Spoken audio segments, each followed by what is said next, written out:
स्वाभाविक कह रहे थे क्योंकि वो मुख्यमंत्री थे, और इस समय क्योंकि कोई मुख्यमंत्री नहीं है, इसलिए भारतीय जनता पार्टी लगातार, नितिन नवीन जी ने भी इस बात को कहा है, पुरंदेश्वरी जी ने भी कहा है कि भारतीय जनता पार्टी अब भारतीय जनता पार्टी के चेहरे पर चुनाव लड़ेगी, किसी व्यक्ति के चेहरे पर चुनाव नहीं लड़ेगी। देखिए, मुख्यमंत्री जी ने अब आपा खो दिया है।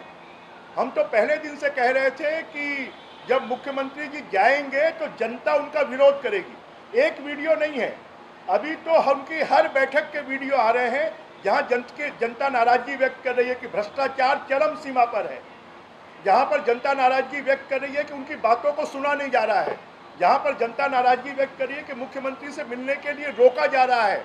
अब ये सरकार पूरी तरह नंगी हो गई है कि 3.5 सालों में जनता खुश नहीं है, जनता परेशान है, जनता बदहाल है और भ्रष्टाचार चरम सीमा पर है। पूरे छत्तीसगढ़ में माफिया राज कायम हो गया।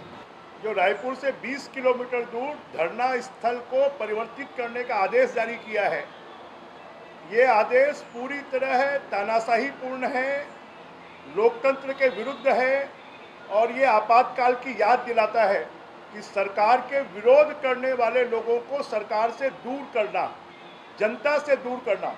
अगर बूढ़ा तालाब की जो रोड बंद की है, शायद ये इतिहास में पहली बार होगा, सरकारें नई सड़क बनाती है, सड़कों को बंद नहीं करती है। अगर वो सड़क चालू कर दें तो मुझे लगता है कि धरने के कारण जो जनता को समस्या हो रही है उस समस्या का समाधान हो सकता है।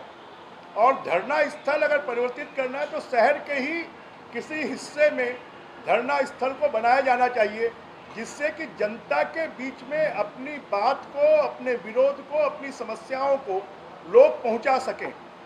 और ये भारतीय जनता पार्टी इसका पूरी तरह विरोध करती है। और धरना प्रदर्शन को लेकर जो इन्होंने एक 19 बिंदुओं का आदेश जारी किया है, उसके विरोध में भी पूरे छत्तीसगढ़ में सभी 30 जिलों में और भारतीय जनता पार्टी के कार्यकर्ता जनता को साथ में लेकर, सामाजिक संगठनों को साथ में लेकर जेल भरो आंदोलन करेंगे। अब मुख्यमंत्री जी का चेहरा नायक का नहीं, खलनायक का सामने आ गया है कि जो उनके सामने बातें बोल रहे हैं उनका मुंह बंद करवा रहे हैं, उनको चुप करवा रहे हैं, उनको डांट रहे हैं, उनको डपट रहे हैं। मुख्यमंत्री का काम डांटना और डपटना नहीं है, मुख्यमंत्री का काम जनता की बातों को सुनना है। अब उनके पास में जनता की बातों को सुनने का दम जो है, ताकत है, वो पूरी तरह समाप्त हो गई है। अभी तक मुख्यमंत्री जी जो थे वो अंधेरे में थे, अब उनके सामने वास्तविक बातें आ रही हैं कि पूरा प्रदेश कैसा बदहाल है, जनता कैसे परेशान है, जनता के साथ में कैसी लूटमार हो रही है, जनता का कैसे शोषण हो रहा है। अब मुख्यमंत्री जी नायक नहीं बचे हैं, अब वो खलनायक हो गए हैं। अगर किसी मुख्यमंत्री को इतने अधिकारियों को सस्पेंड करना पड़े तो ये उस बात को साबित करता है कि 3.5 साल में पूरा शासन और प्रशासन तंत्र लचर हो गया। देखिए, संगठन का काम ही है कि संगठन को टाइट करना, संगठन के लोगों से काम करना, ये स्वाभाविक प्रक्रिया है। अगर कांग्रेस के भी प्रभारी आते हैं तो वो भी काम की समीक्षा करते हैं, बीजेपी के प्रभारी आते हैं वो भी समीक्षा करते हैं।